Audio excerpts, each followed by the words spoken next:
بسم اللہ الرحمن الرحیم۔ اس امت کی ایک امتیازی نعمت سرور عالم صلی اللہ تعالی علیہ وسلم فرماتے ہیں کہ میری امت کو ایک ایسی چیز دی گئی جو سابقہ امتوں میں سے کسی امت کو نہیں دی گئی، اور وہ یہ ہے کہ مصیبت کے وقت تم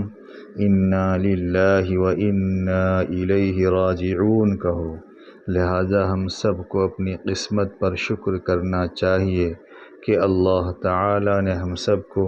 حضور صلی اللہ علیہ وسلم کے صدقے اور طفیل میں وہ نعمت دی جو پچھلی امتوں میں کسی کو بھی نہیں دی، اور فرمایا کہ اگر پہلے کسی کو نعمت دی جاتی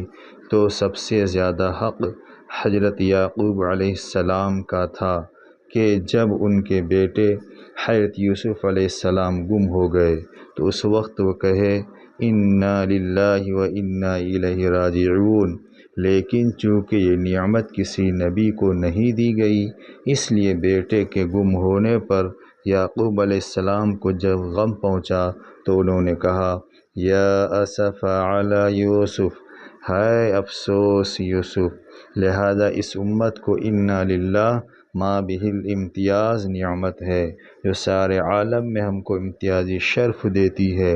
امم سابقہ سے ممتاز کرتی ہے۔ حضور صلی اللہ علیہ وسلم کے صدقے میں اللہ تعالیٰ کے کیسے کیسے کرم ہمیں عطا ہوئے۔